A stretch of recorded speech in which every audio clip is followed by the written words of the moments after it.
बहुत बहुत स्वागत है आपका हमारे YouTube चैनल पर। मैं नवाज शरीफ, आपका छोटा भाई, आपका प्यारा दोस्त, आज फिर से लौट आए एक नए वीडियो के साथ। जी आज हम बात करेंगे don't make COVID as a business.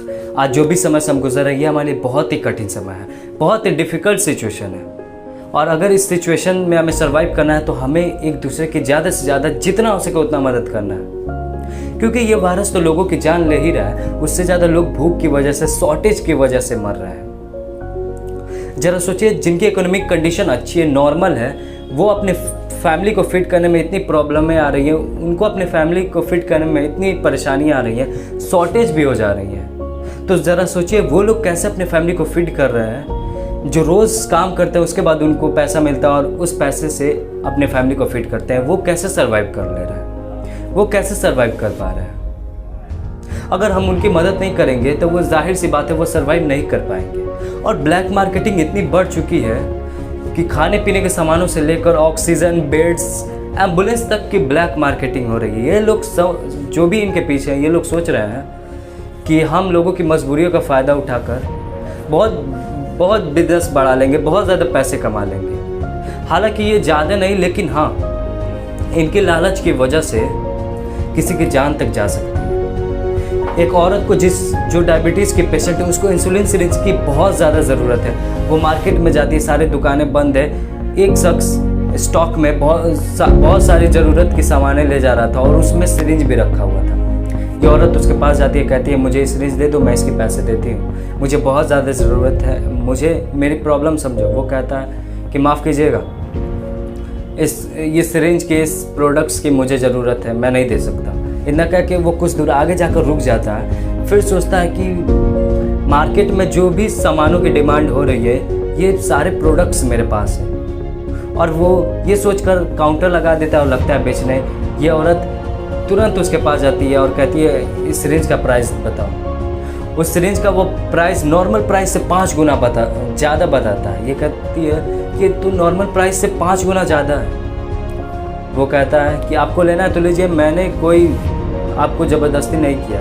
अब इसकी इमरजेंसी थी, इसको किसी तरह लेना था। वो क्या करती है, पूरे पर्स का पैसा उसको दे देती है, उसके पॉकेट में भी जो भी पैसा था दे देती है। फिर भी नहीं होता है तो अपना चैन तक अपना निकाल के उसको दे देती है। और फिर वो इंसुलिन की सिरिंज लेकर चली जाती है। तभी इस शख्स के पास एक कॉल आता है कि आपकी माँ की तबीयत बहुत ज़्यादा ख़राब है और कुछ दवाइयों की कमी हो गई है, कुछ चीज़ों की कमी हो गई है, आपको जल्दी से जल्दी हॉस्पिटल आ जाना चाहिए। ये जल्दी से सारे सामानों को पैक करता है और जल्दी से जल्दी हॉस्पिटल चले जाता है और जाके देखता है कि उसकी माँ बेड पे लेटी हुई है। वो परेशान होकर पूछता है, माँ तुम ठीक तो हो? वो बोलती है, हाँ बेटा मैं ठीक हूँ, मेरी दवाइयाँ घट गई थी, मेरी दवाइयाँ ख़त्म हो गई थी और इंसुलिन की सिरिंजेस भी ख़त्म हो गई थी। मैंने इनको लेने के लिए मार्केट भी गया। मार्केट में सारी दुकानें बंद थी और कुछ दुकानें खुली हुई थी जो ब्लैक में दे रहे थे और मैं उसको अफोर्ड नहीं कर पाई। वो बोलता है कि माँ आपको पता है कि आपकी एज 65 है, अगर इस उम्र में अगर आप बाहर निकलिएगा तो आपको ये वायरस बहुत ज़्यादा हार्म कर सकता है। वो कहती है मैं जानती हूँ बेटा, लेकिन मैं क्या कर सकती हूँ। हालांकि मुझे दवाइयाँ मिल गई हैं लेकिन अभी भी सिरिंजेस की कमी है, क्या तुम्हारे पास है? वो बोलता है माँ मेरे पास थी लेकिन मैंने बेच दी। तभी एक लेडी दौड़े दौड़े उस रूम में आती है और कहती है कि मैं डायबिटीज़ की पेशेंट हूँ, मैंने इंसुलिन की सिरिंजेस ख़रीदी है और मेरा काम हो गया कि आपको ये सिरिंजेस की ज़रूरत है। वो शख्स कहता है हाँ मैडम, मुझे बहुत ज़्यादा ज़रूरत है, ये सिरिंजेस हमें दे दीजिए, आपकी ये सिरिंजेस की वजह से मेरी माँ की जान बच सकती है। आपको मालूम है कि वो जो औरत सिरिंज लेकर गई थी वो कौन थी? वो औरत वही थी जिसको इस लड़के ने ब्लैक में उसको बेचा था, ब्लैक में सिरिंजेस दिए थे।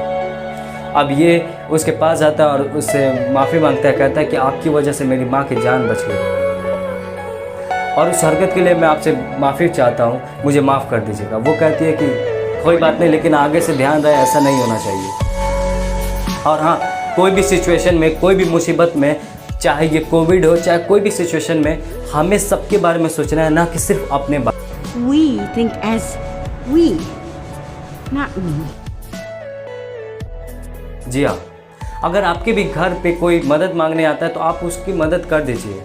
आप जो भी मदद करेंगे उससे आपकी शॉर्टेज नहीं होगी, उसकी आपकी कमी नहीं होगी, बल्कि आपकी एक मदद की वजह से जिसको कमी है उसकी पूरी हो जाएगी। और इस तरह से हम एक दूसरे की मदद करेंगे तो कोई भी सिचुएशन से हम लोग बाहर निकल सकते हैं।